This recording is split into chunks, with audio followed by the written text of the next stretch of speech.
This is the story of a man named Stanley. Stanley worked for a company in a big building where he was employee number 427. Employee number 4. All of his co-workers were gone. What could it mean? Stanley decided to go to the meeting room. Perhaps he had simply missed a memo. Oh, good. You notice my sign. Yes, I have something very exciting to show you.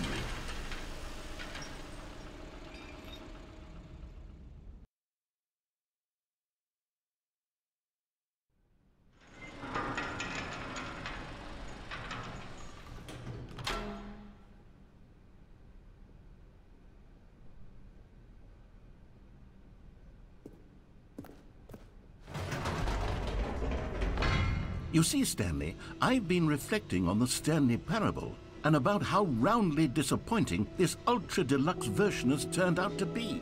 The original Stanley parable was a landmark, and any new content for it should live up to that legacy. So forget this ultra-deluxe nonsense. I say we take it one step even further.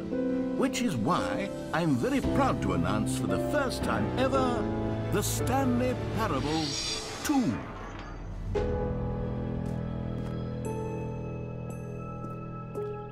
Yes, you see, isn't this far superior to a measly re-release with a few minor additions? Think of all the new territory we'll cover with a fully fledged sequel. An entirely new experience, built from the ground up. Why, there are so many possibilities. It could go in so many different directions. This is what fans have truly been asking for.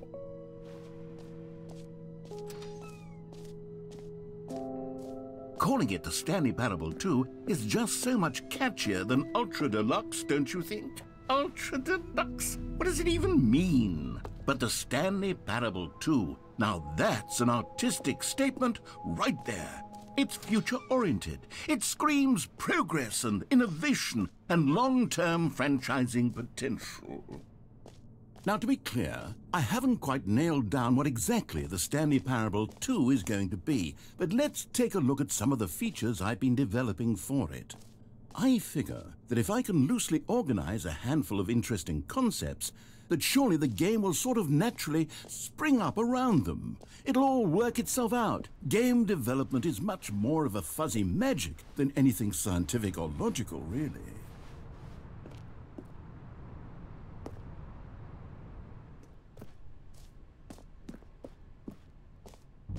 Here we are. Go on, try out some of the new features.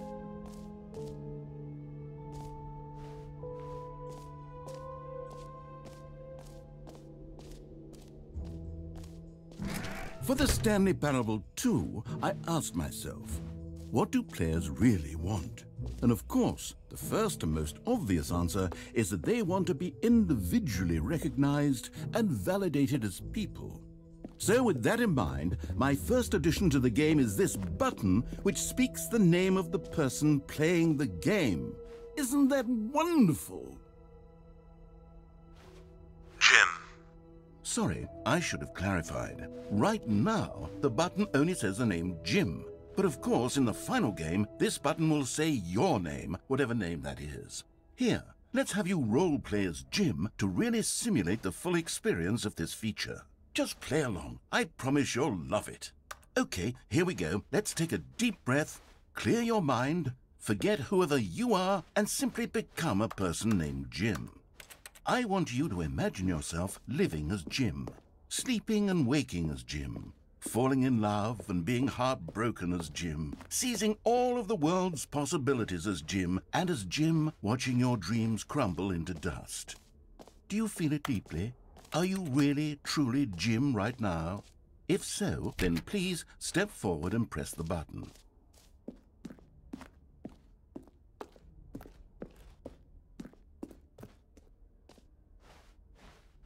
Jim. Yes, you see? What a thrill, what a rush. That was you. The button described you. Do it again, do it again. Jim. Ooh.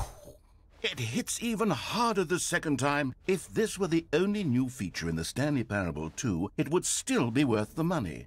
let's take a break from the Jim button. I'm too emotionally drained from all of this personal validation. Jim. Whoa there, Jim. cowboy. Sometimes Jim. a person can be Jim. too much, Jim. Jim. Jim. Jim. I'm putting the Jim Jim. button away. Jim. Otherwise, soon you'll start to lose all sense of who you actually are.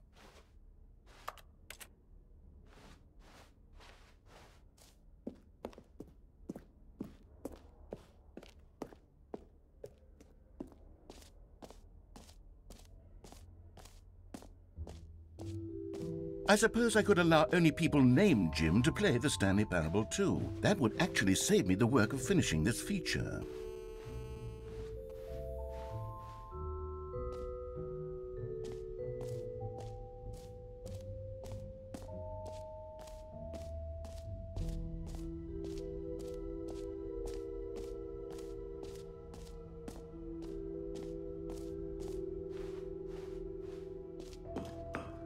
An epilogue would be fun, wouldn't it, Stanley? Yes, it would go at the end of the, well, we'll figure that out later.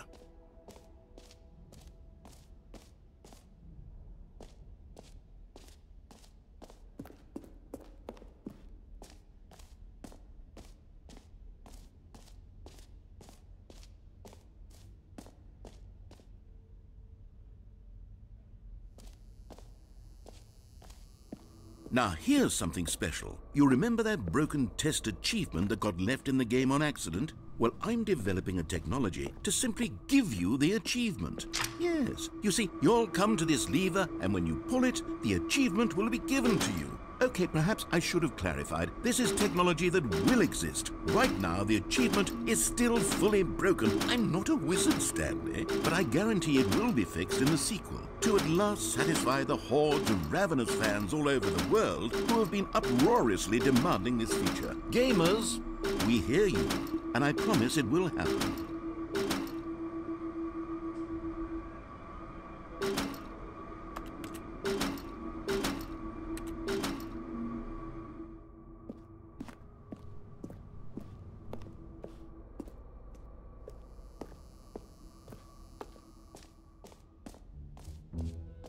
What else? What other exhibits haven't we seen yet?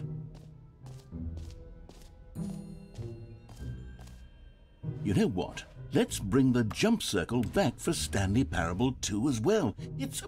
Oh, wait. You already spent all your jumps the first time we saw the jump circle? Oh well. I suppose it can just be a nice decorative piece then.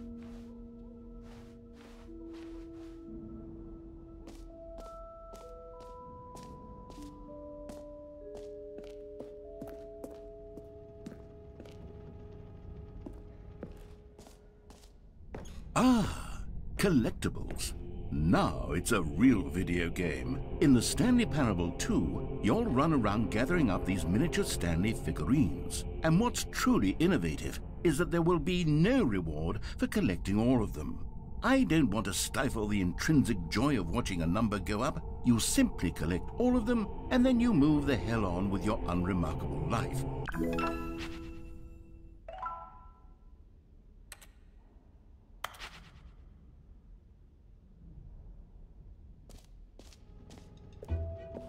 God, it really is the worst when you collect everything in a video game and then they give you a big fancy reward for it. Absolutely tragic.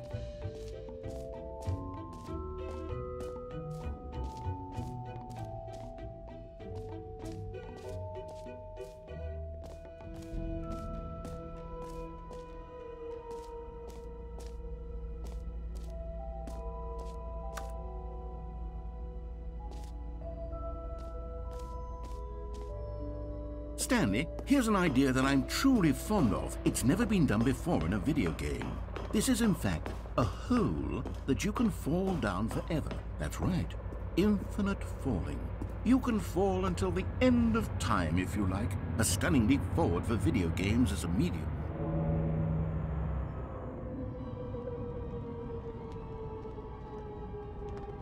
You see, isn't it wonderful? One of my more ingenious concoctions, if I do say so. Now then, since you've gotten to see the infinite hole, you can press the teleport button to pop back up to the top, and we can continue onward. Great. Now, I'm very excited to show you even more of my ideas for the sequel.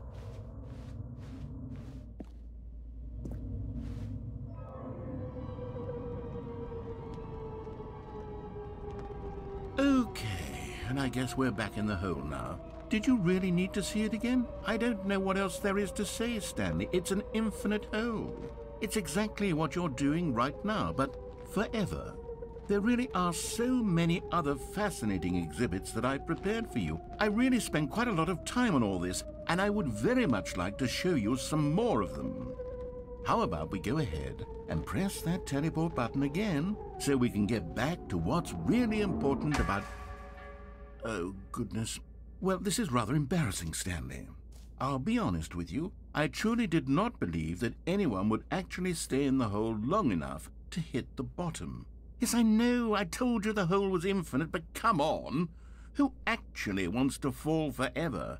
The hole was plenty deep. It was more than deep enough, in my opinion. Maybe it's you who likes falling too much. Maybe you're the problem.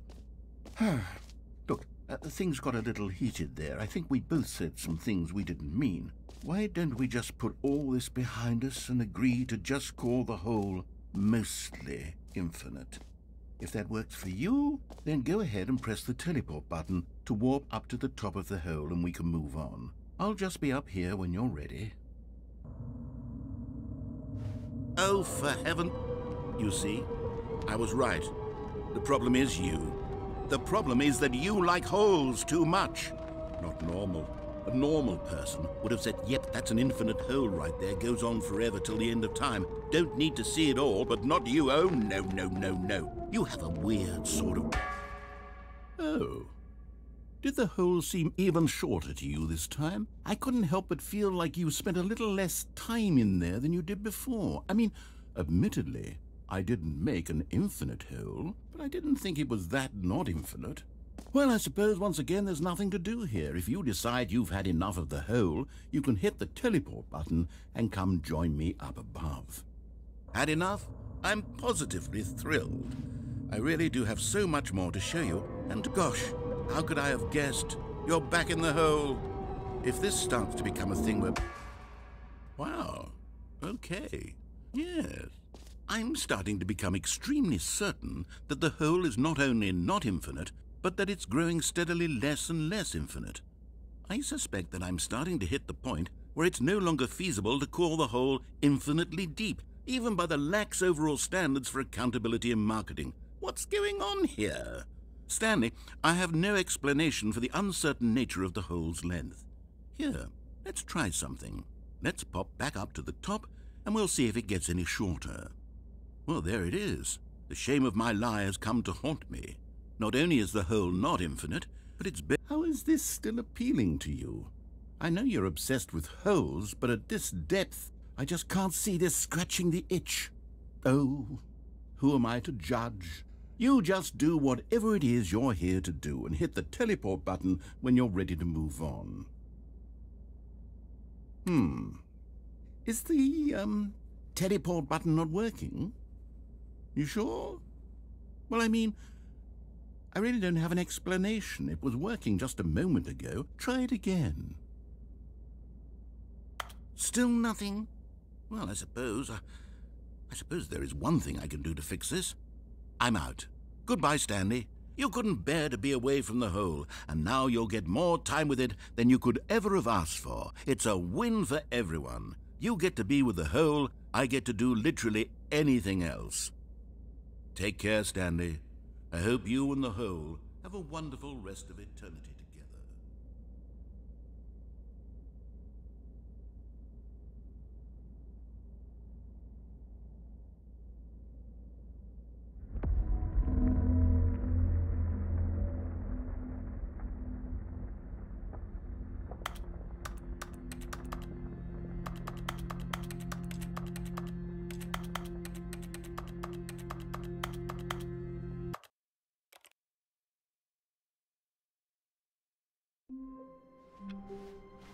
All of his co-workers were gone. What could it mean? Stanley decided to go to the meeting room. Perhaps he had simply missed a memo. Oh, good. You notice my sign. Yes, I have something very exciting to show you.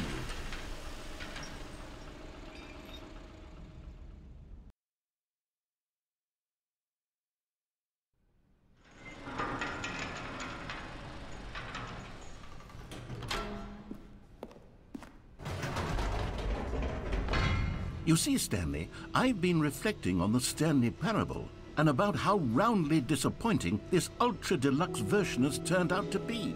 The original Stanley parable was a landmark, and any new content for it should live up to that legacy. So forget this ultra deluxe nonsense. I say we take it one step even further.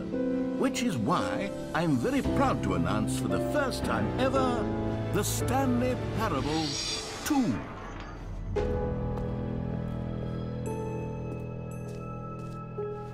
Yes, you see, isn't this far superior to a measly re-release with a few minor additions? Think of all the new territory we'll cover with a fully fledged sequel. An entirely new experience, built from the ground up. Why, there are so many possibilities. It could go in so many different directions. This is what fans have truly been asking for. Now, to be clear, I haven't quite nailed down what exactly the Stanley Parable 2 is going to be, but let's take a look at some of the features I've been developing for it. I figure that if I can loosely organize a handful of interesting concepts, that surely the game will sort of naturally spring up around them. Here we are. Go on, try out some of the new features. Okay, I'll be honest, I haven't yet decided on this one. I think that in the new version, the office could use a bit of decoration, like balloons. But I'm undecided on Get Well Someday and Happy 12th Birthday. Which would you go with?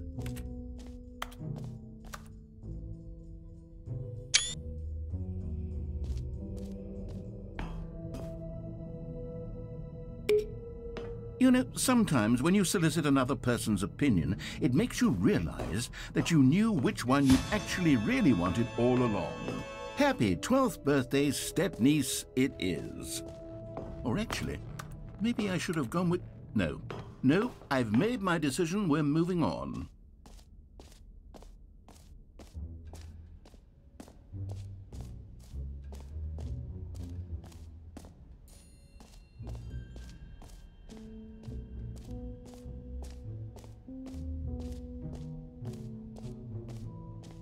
Calling it the Stanley Parable 2 is just so much catchier than Ultra Deluxe, don't you think? Ultra Deluxe? What does it even mean? But the Stanley Parable 2, now that's an artistic statement right there. It's future-oriented. It screams progress and innovation and long-term franchising potential.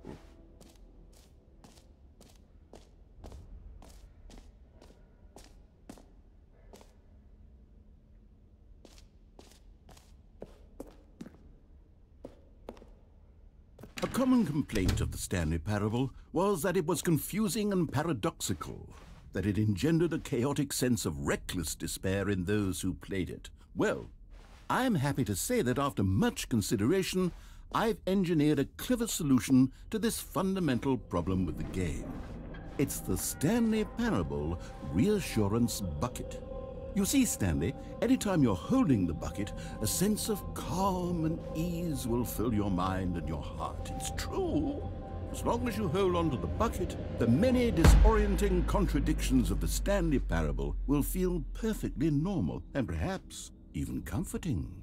You may even come to long for the gentle embrace of jarring cognitive dissonance while the bucket is in your arms. And to be honest, it's a much more convenient solution for me than actually redesigning the game to be less uncomfortable. Can you imagine what a pain in the ass that would be? Yes, the bucket is the perfect solution. Come on, give it a try.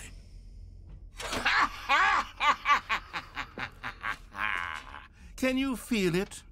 The glow of comfort, even in the face of crushing despair, must already be sweeping through your body. And in fact, can I say that I do believe the bucket lends you an air of charisma as well? I think that just holding it has made you the slightest bit more attractive as a person. The benefits of the bucket seem to go on, don't they? All this and more await you in the Stanley Parable 2. Does anyone give out awards for most enjoyable bucket in a video game? That really should be an award if it isn't already.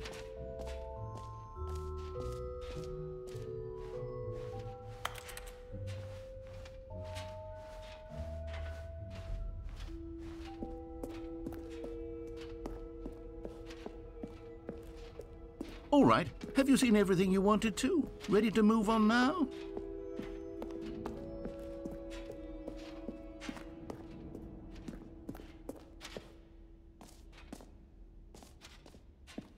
So, Stanley, what do you think? Do you like all of the new features? Yes, I know it's not exactly clear yet how exactly these features will come together as one single coherent video game, but I can feel it in my soul. It's going to work. There's definitely a good game in there somewhere. Say, let's do an experiment. I'll arrange these new features together, and we'll see whether or not it coheres into a meaningful gameplay experience. Okay, are you ready? Here it is. I give you the Stanley Parable 2.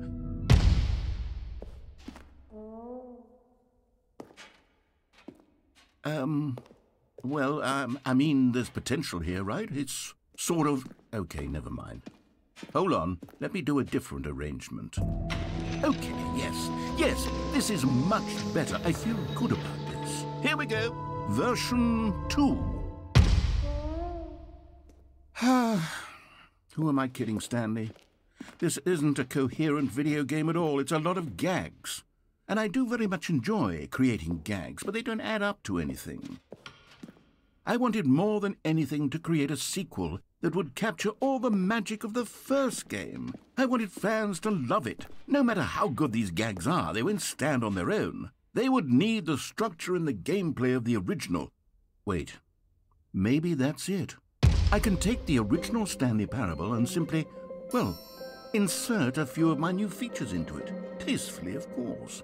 With respect. With care for the vision and integrity of the original game. Would it possibly work? I suppose it could. But it would need a really, really tremendous title screen. A title screen that says with bold and uncompromising conviction, "This is the Stanley Parable 2. Let me see if I can whip something up.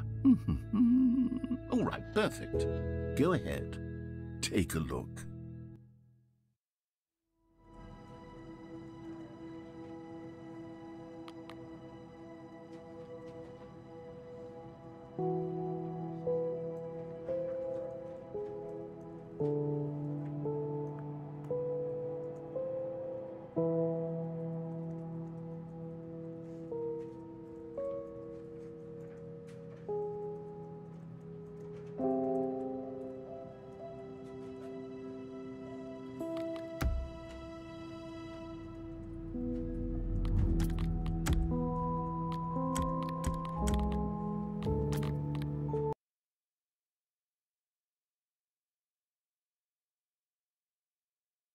This is the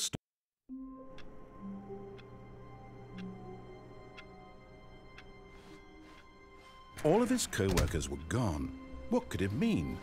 Stanley decided to go to the meeting room. Perhaps he had simply missed a memo.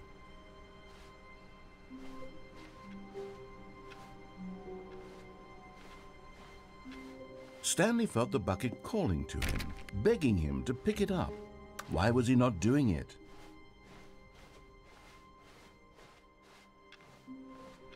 Stanley picked up the bucket.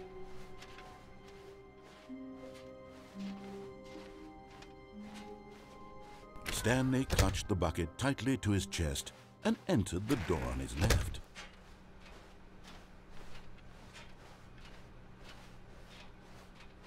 Still no one was here.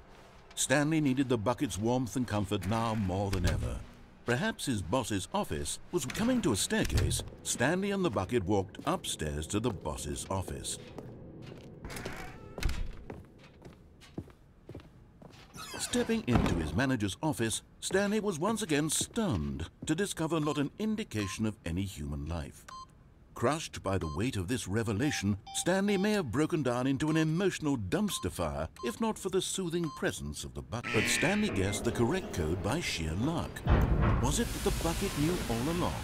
Was the bucket guiding him? Yes, this is certainly the most logical explanation.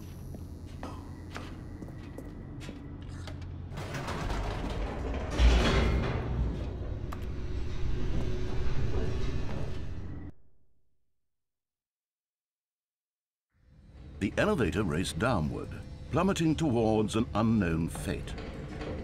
It would be all Stanley could do to keep himself together, if not for the bucket. Soothing him, comforting him, reassuring that in this darkest moment of uncertainty, he would be all right. The bucket is here for you, Stanley. Everything will be fine. Stanley and the bucket walked straight ahead through the large door that read, Mind Control Facility.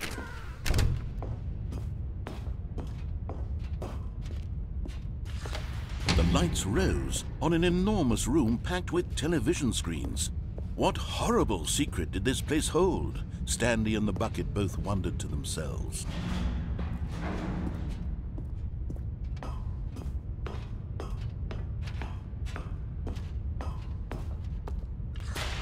The monitors jumped to life, and Stanley nearly dropped the bucket in shock.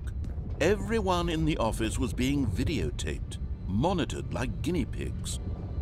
The bucket had never seen anything like this, and it very nearly burst into tears as Stanley cradled it gently, reassuring it that everything would be fine. Was the bucket under the mind control facility's influence as well? Had the bucket been told to do things it didn't wish to do? What kinds of things does a bucket want to do or not want to do in the first place? These questions raced furiously in Stanley's feeble mind. No! He screamed into the bucket. He couldn't accept it. His own life in someone else's control, never! He squeezed the bucket tighter, his one friend in the entire world. At this point, he could trust no one except for the bucket. But here was the proof. The heart of the operation. Controls labeled with emotions, happy or sad or content. Walking, eating, working, all of it monitored and commanded from this very place. And as the cold reality of his past began to sink in, Stanley decided that this machinery would never again exert its terrible power over another human life. For he and the bucket would dismantle the controls for good. Two best friends, Stanley and the bucket, up against the world. They high-fived in a really cool way, and the bucket made a sassy comment about taking down the system. But at the last second, the bucket jumped in and pressed the button to turn on the controls. Stanley gasped in horror. Had this been the bucket's plan all along? To take over the machine and claim the power for itself? How could the bucket have betrayed him like this? Stanley was prepared to throw the bucket away in disgust when suddenly an image appeared upon the enormous screen. Birds. Silly, silly birds. The control buttons became active again.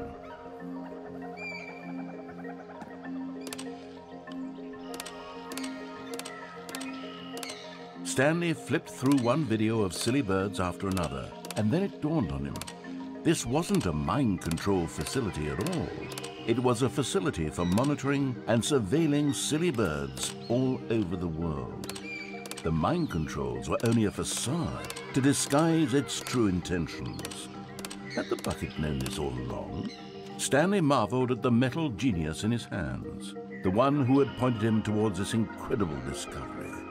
Stanley and the bucket never found freedom because they spent the rest of their lives here in this place, flipping through live streams of the silliest birds imaginable.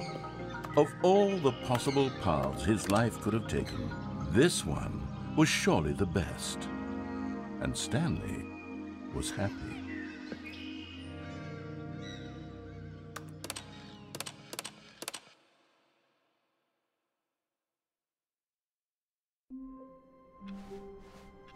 All of his co-workers were gone. What could it mean? Stanley decided to go to the meeting room. Perhaps Stanley lifted the bucket into his arms, and a wave of comfort rushed over him. Stanley clutched the bucket tightly to his chest and entered the door on his left. Still no one was here. Stanley needed the bucket's warmth and comfort now more than ever. Perhaps his boss's office was where he'd find answers. Oh, Stanley, can you feel it? The broom cloth. Coming to a staircase, Stanley and the bucket walked upstairs to the boss's office.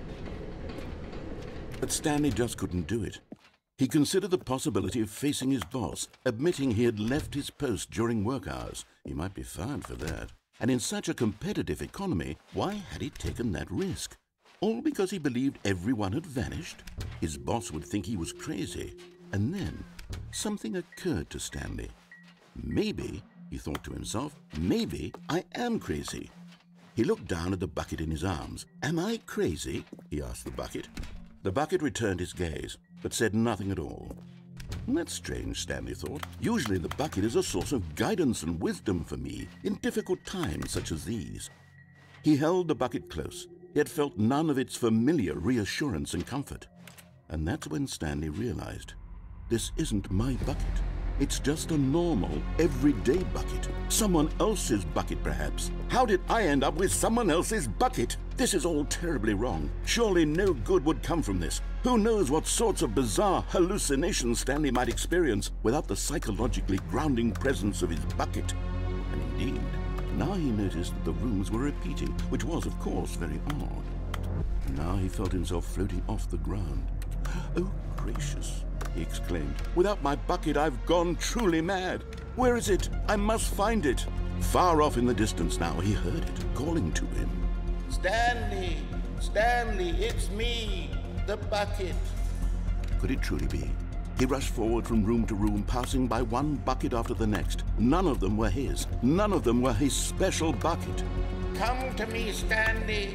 Find me. He had to find the bucket. He had to return to his old friend. It was the only way to truly restore his sanity. And then suddenly, he froze dead in his tracks. He knew where the voice of the bucket had been coming from.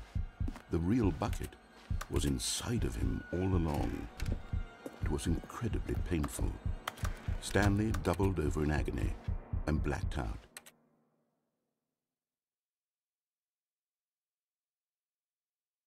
This is the story of a woman named Mariella. Mariella woke up on a day like any other.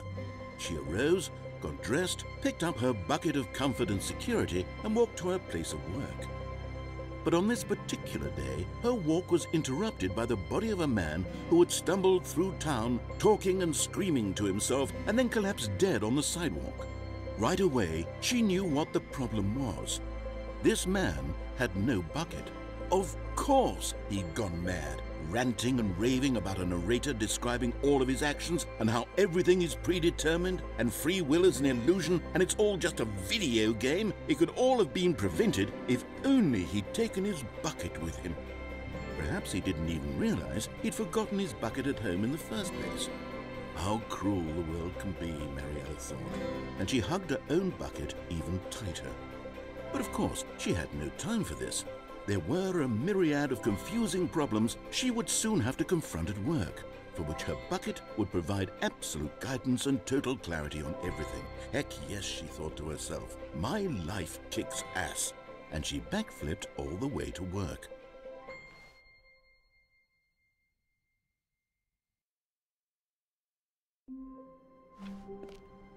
All of his co-workers were gone. What could it mean? Stanley decided to go to the meeting room. The confusion and the chaos all seemed to melt away as Stanley embraced the bucket. Stanley clutched the bucket tightly to his chest. This was not the correct way to the meeting room, but Stanley had felt the bucket calling to him, telling him that the employee lounge was simply the place to be. And here it was. Had the bucket turned out to be correct? Was this no? Never mind. The bucket was wrong. Stanley took the door on his left to go back to the meeting room. No, Said the bucket. don't go to the meeting room. Go somewhere else. The cargo lift, yes. Go there. Good. Said the bucket. Now ride the lift all the way to the top. There's something up there I need you to do. Stanley did not question why or But Stanley feared that any path he walked might lead to the separation of himself and the bucket, his dearest friend. So he threw himself to his death, that they might die in one another's arms. How deeply touching. All of his co-workers were gone. What could it mean? Stanley decided to go to the meeting room. Perhaps he had simply missed a memo.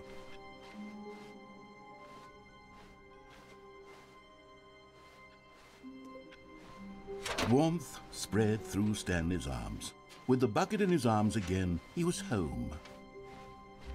Stanley clutched the bucket tightly to his chest. This was not the correct way to the meeting room, but Stanley had felt the bucket calling to him, telling him that the employee lounge was simply the place to be. And here it was. Had the bucket turned out to be correct? No, never mind.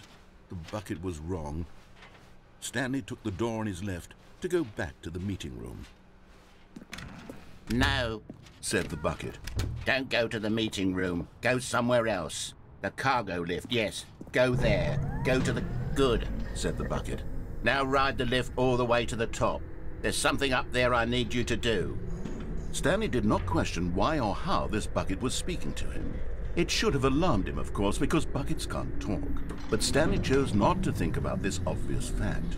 He was firmly convinced that the bucket had spoken to him, and he unthinkingly did whatever the bucket asked.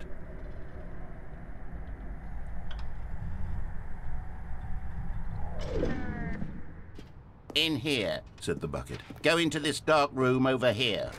Stanley once again obeyed blindly. Now pick up the phone, said the bucket. Pick up the phone and it will take us back home, where we can go about life together.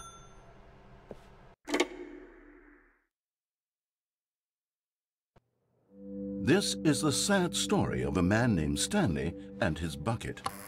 Once upon a time, I gave Stanley a bucket because I thought he was lonely and could use a friend. And then, very distressingly, he began to believe the bucket could speak to him.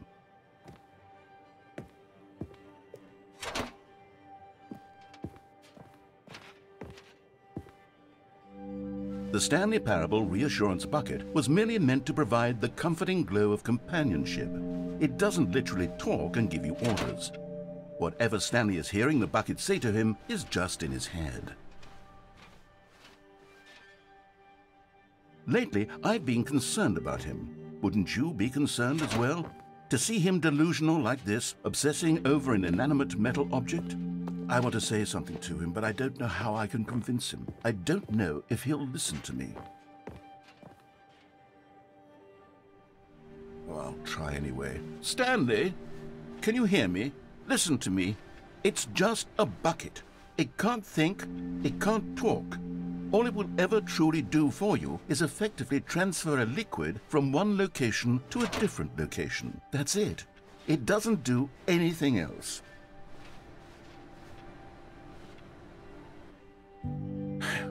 You see, he's not listening. He's still taking orders from the bucket. You know, once upon a time it was me he took orders from, me he trusted and listened to. Now all he cares about is his awful bucket, this stupid hunk of metal. It's sad, but I suppose he doesn't need me anymore. From now on, he's just going to cling to this bucket, this cold, empty bucket, this sort of shiny bucket. Well, I'll give it this. The bucket does have a nice shine to it. Yes, I suppose on closer inspection that it doesn't quite look like your average hardware store bucket. It's just a little more, what am I trying to say? Sturdier, more capable of transporting liquid. Like it would be better at moving an amount of water from one room to another. Oh my God, what am I saying? Better at carrying water from room to room. It's a bucket. It's literally just a bucket. Why do I feel some need to point out the ways in which it's so much more than just a regular bucket? Oh no, I'm having feelings for the bucket. No, no, no, no, no, no, no, no. What's going on? Why do I want to be with the bucket? Hear what the bucket has to say. Do anything it asks. What's wrong with me? I don't understand. Perhaps if I had the bucket, this would be less confusing. Yes, the bucket could tell me what to do in this troublesome situation. Stanley, give me the bucket. Give it to me. Give me the bucket, Stanley. I need it. Give it to me now. Give it, or I'll...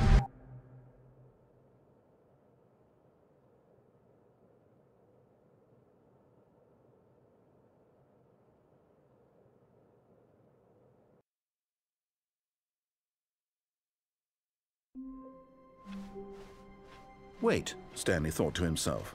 Am I sure that the orders stopped coming in? How is that possible? They never stopped. Surely I was mistaken. Stanley picked up the bucket and smiled. He'd never be alone again, not truly alone, not with the bucket around. Stanley clutched the bucket tightly to his chest. This was not the correct way to the meeting room, but Stanley had felt the bucket calling to him, telling him that the employee lounge was simply the place to be. And here it was. Had the bucket turned out to be correct? No, never mind. The bucket was wrong. Stanley took the door on his left to go, and so the two of them detoured through the maintenance section and walked straight ahead to the opposite door.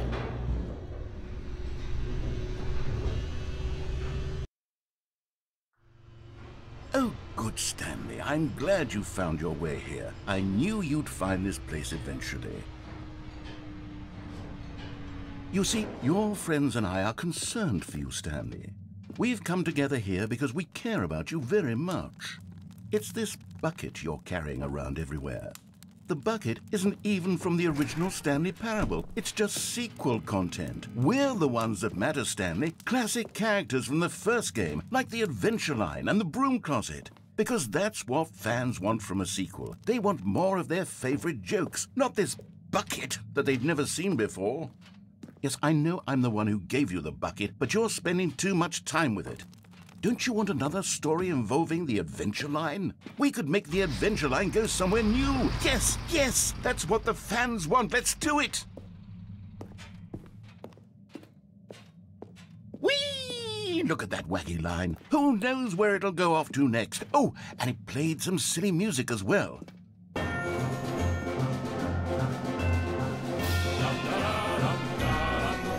Now this is what the Stanley Parable is all about. Don't you remember all those great jokes from the original dialogue? Also, Stanley is addicted to drugs and hookers. Yes, it's as classic now as it was back then. Let's do it for the fans, Stanley. Let's give them more content exactly like this. But if we want to do that, you're going to have to give something up. Don't you get it, Stanley? We need to get rid of the bucket. That's why I'm very proud to introduce a brand new character. This is the Bucket Destroyer. I think it'll make a wonderful new addition to the rich lore of the Stanley Parable. True, it also was not in the original game, but it's such a well-fleshed-out character with so much personality that to me it already feels as though it's been part of the cast all along. Don't you agree? Can you guess what the Bucket Destroyer does? Surely you don't need me to spell it out for you. Go ahead now, Stanley.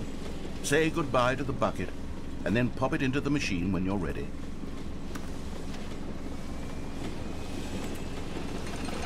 Now listen to me.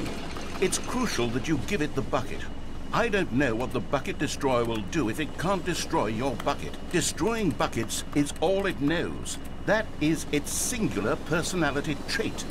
Sure, I can hear you saying, how does a character with only one personality trait deserve to join the pantheon of beloved Stanley Parable characters? Well, you see, if you were to really explore the Bucket Destroyer, you would see that its desire to crush buckets is so densely loaded with complexity and nuance that it's really like 10 personality traits. What other object in this game can you even say that about? The Broom Closet? Certainly not. I wonder what sort of Bucket Destroyer merchandise the fans will be clamoring for after this. Okay, the Bucket Destroyer is getting very upset now. You'll have to hurry and feed it. We can't get back to the classic Stanley Parable characters like the Adventure Line or the Bucket Destroyer until you crush that damn bucket. Quickly now, the fans are waiting. Do it, the fans, Stanley. Give the fans what they want. Hurry and...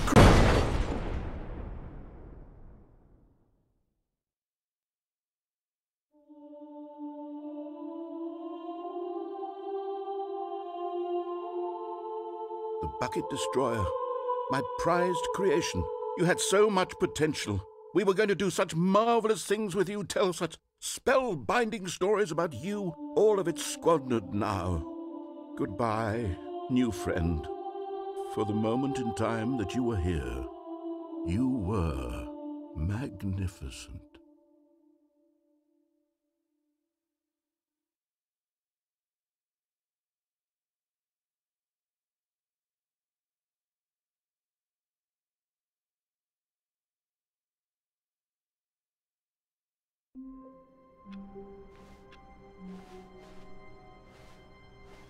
All of his co-workers were gone.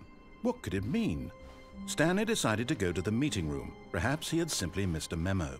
The good old bucket. Just Stanley and the bucket. Off on another thrilling adventure together. Stanley clutched the bucket tightly to his chest and entered the door on his left.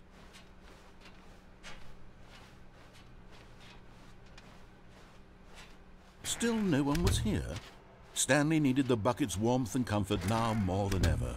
Perhaps his boss's office was where, coming to a staircase, Stanley and the bucket walked upstairs to the boss's office. Stepping into his manager's office, Stanley was once again stunned to discover not an indication of any human life. But Stanley guessed the correct code by sheer luck. Was it that the bucket knew all along? Was the bucket guiding him? Yes, this is certainly the most logical explanation.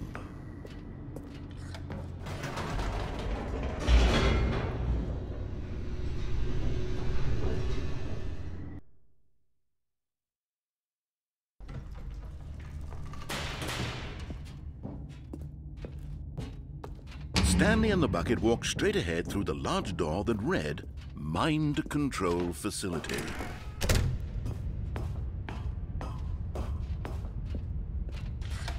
The lights rose on an enormous room packed with television screens. What horrible secret did this place hold? Stanley and the bucket both wondered to themselves.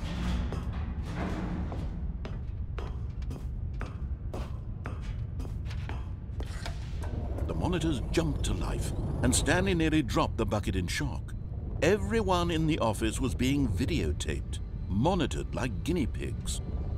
The bucket had never seen anything like this, and it very nearly burst into tears as Stanley cradled it gently, reassuring it that everything would be fine. Was the bucket under the mind control facility's influence as well? Had the bucket been told to do things it didn't wish to do?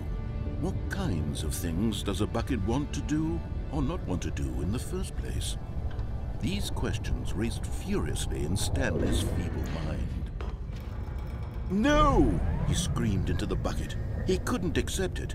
His own life in someone else's control, never!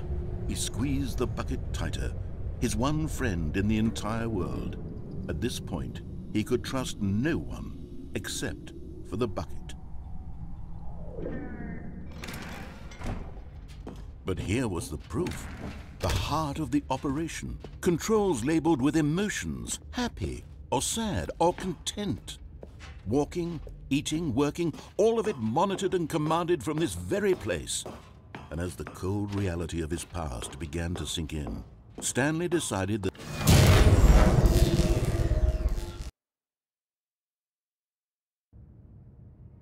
Stanley and the bucket waited in blackness. Was it over? Yes, they had done it.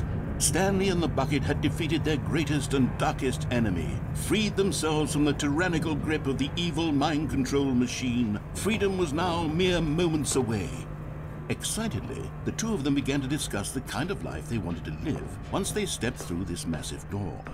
The bucket wanted to learn to roller skate. Stanley wanted to sneeze in every country on Earth. Both of them wanted to begin watching a movie, any movie, but then stop it halfway through and begin watching it in reverse from the end. True, it was a simple life they envisioned, but it was one they'd lived together, with one another to lean on, to trust, to support. What? Wait, what was happening? Why had the door stopped? Was Stanley and the bucket not about to be freed?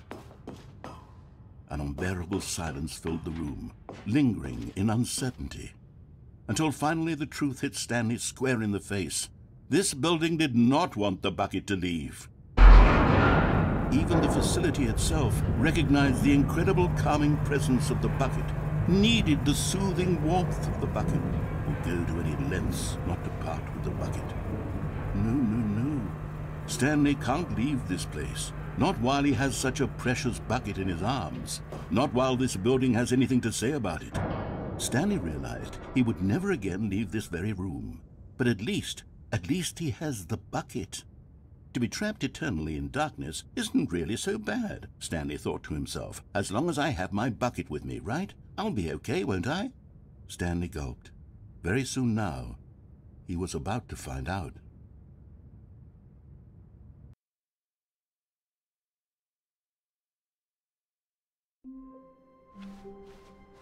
All of his co-workers were gone. What could it mean? Stanley decided to go to the meeting room. Where are we going today? The bucket asked. Stanley just smiled.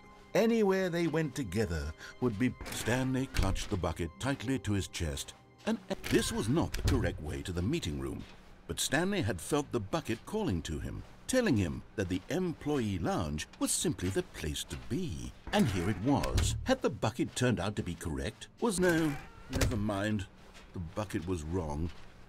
Stanley took the door on his left to go, and so the two of them detoured through the maintenance section and walked straight ahead to the opposite door.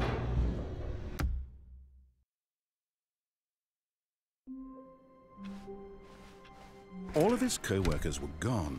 What could it mean? Stanley decided to go to the meeting room. A good bucket, a strong bucket, a humble bucket, a committed bucket, a bucket of culture and distinction. Stanley clutched the bucket tightly to his chest and entered the door on his left. Still no one was here. Stanley needed the bucket's warmth and comfort now more than ever. Perhaps his boss's office was where... Coming to a staircase, Stanley and the bucket walked upstairs to the boss's office.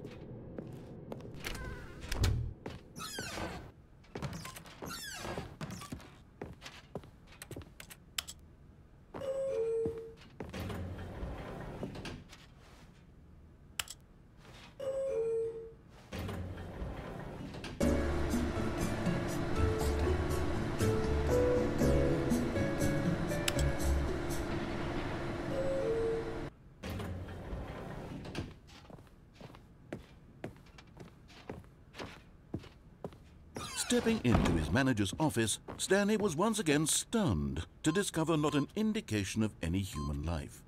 Crushed by the weight of this revelation, Stanley may have broken down into an emotional dumpster fire, but Stanley guessed the correct code by sheer luck. Was it that the bucket knew all along? Was the bucket guiding him? Yes, this is certainly the most logical explanation.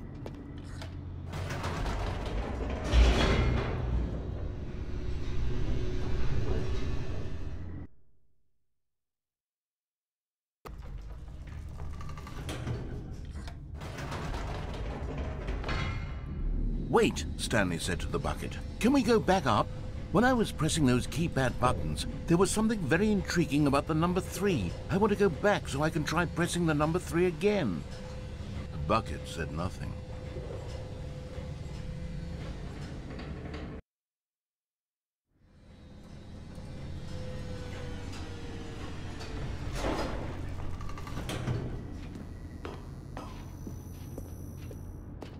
Here we are, said Stanley. Now I'm going to try out that number 3 button.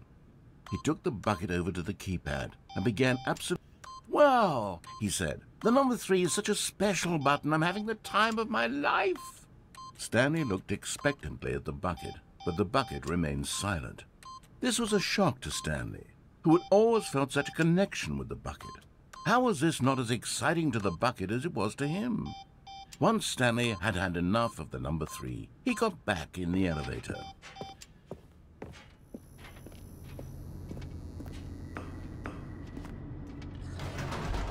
Perhaps the bucket had missed something. Perhaps it had not seen how much joy Stanley got from slamming the number 3 repeatedly.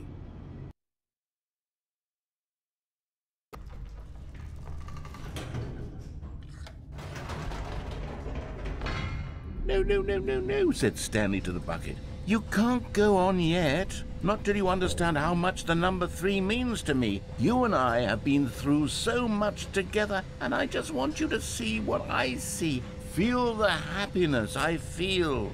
He smiled at the bucket, and the bucket said nothing.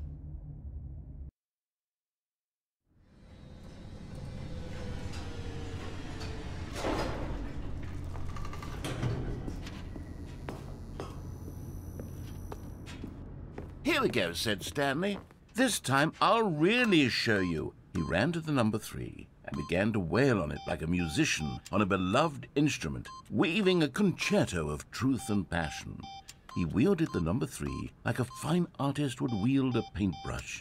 He told stories through the number 3, stories of his dreams and hopes and fears, and the whole time he looked to his bucket for a reaction of some kind. Anything to let him know that the bucket appreciated what he was doing. The bucket conveyed absolutely nothing at all, only silence. Crushed by a wave of dejection, Stanley returned to the elevator.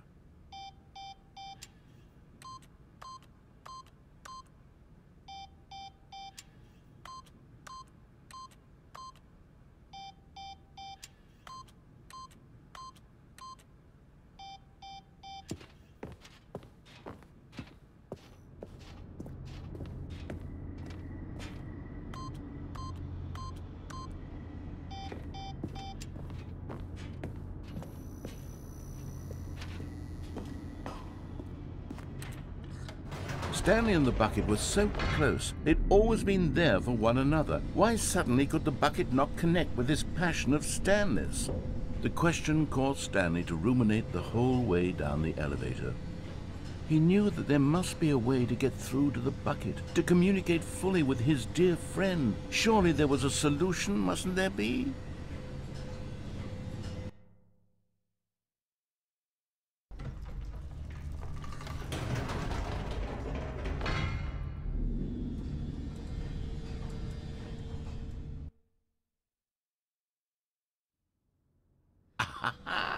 Said Stanley. I know what to do. I know how to fully express this feeling in my heart. He decided right then and there that he would hold a press conference where he would speak to the public on all matters relating to pressing the number 3 over and over. He would elaborate fully on what the number 3 meant to him and why he felt so alive when pressing it. Then the bucket would be able to see his joy through the eyes of others. It would get to see the world react to this discovery of Stanley's. And it would be through the public eye that the bucket would finally understand Stanley's work. For months he advertised and marketed his press conference, building excitement around it, developing and rehearsing it, until it couldn't be refined a single measure further. When the big day arrived, Stanley was as prepared as he'd ever been for anything in his life. This was it. One last chance to win the bucket over. One opportunity to share a true connection with a loved one. There was no one here. Nobody had come to the press conference to hear Stanley speak, to listen to him talk about what it really means to press the number 3 on a keypad over and over. He was unloved, uninteresting, he was a failure, and in that moment Stanley knew that the bucket would never again take him seriously. There would be no connection, no deeper understanding. The bucket merely sat there in his arms, indifferent. And so it began that slowly, over many years, the two of them grew more and more distant. They spoke less and less, neither wishing to state the obvious, that any sense of real respect between them had eroded since that day at the press conference. There would be no more games, no more long conversations about passion and pursuit, only a silence that consumed the space between friends. And Stanley, having for once in his life discovered the warmth and comfort of true companionship, was cast back into the unremarkable normalcy of loneliness.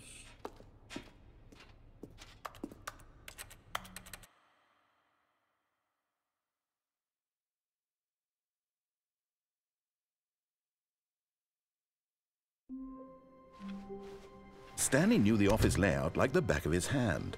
It was only a matter of time before he found the others. Ah, the embrace of an old friend, a weathered companionship that stands the test of time. Stanley clutched the bucket tightly to his chest and entered the door on his left. Still no one was here. Stanley needed the bucket's warmth and comfort now more than ever. Perhaps his boss's office was where he'd find. Coming to a staircase, Stanley and the bucket walked upstairs to the boss's office.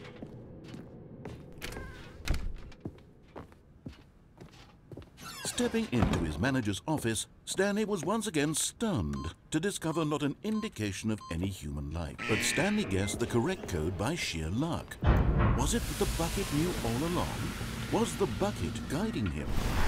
Yes, this is certainly the most logical explanation.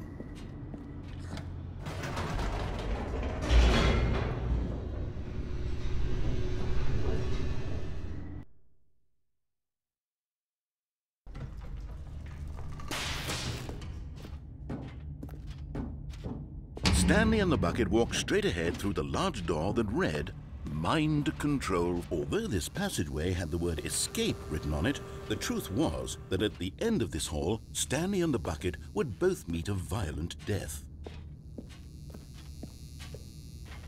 The door behind them was not shut. Stanley and the bucket still had every opportunity to turn around and get back on track. At this point, Stanley and the bucket were knowingly walking forward into a very painful death for each of them.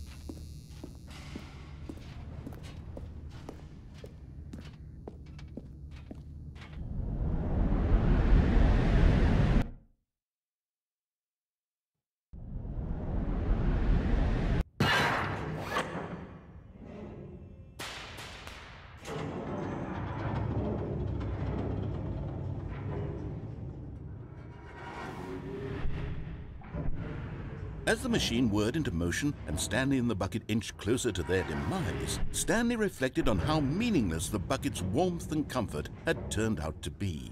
To be sure, it puts the mind and the soul at ease to embrace the bucket, but what use is a sense of ease when you're about to be crushed to death? This is what Stanley thought to himself, and he sort of kicked himself for wasting so much time carrying a bucket everywhere. Farewell, Stanley.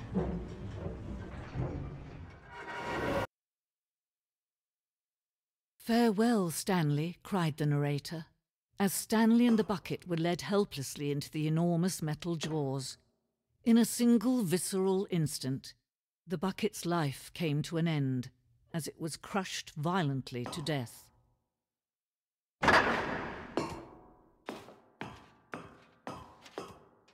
It was a shame, the death of such a magnificent bucket. It's true that all buckets are radiant in their own way, but this one stood above the rest. It was a glorious bucket to behold.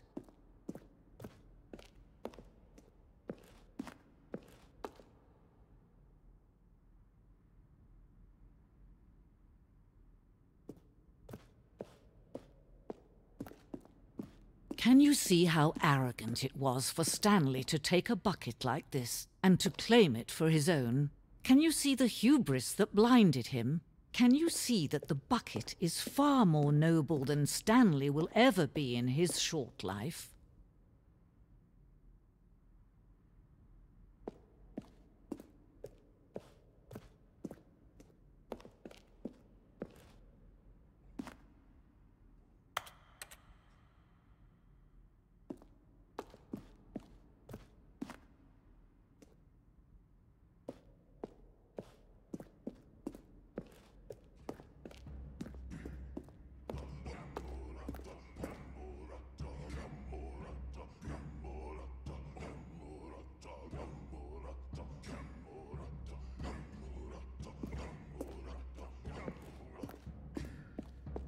No man can own a bucket, and certainly not a bucket as dazzling to behold as this one.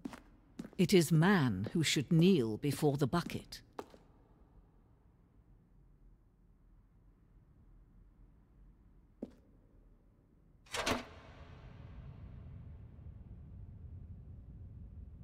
But There is something we can do. Something we can do together, you and I, that will right this terrible wrong. Let Stanley die. Let him be crushed by the machine. Don't reset the game. Don't give him another opportunity to run off with another beautiful bucket. We can save the world's buckets from their treatment as tools and implements if only we let Stanley die. Together, the bucket shall take its place as ruler, as leader, as commander of a new world, a new vision.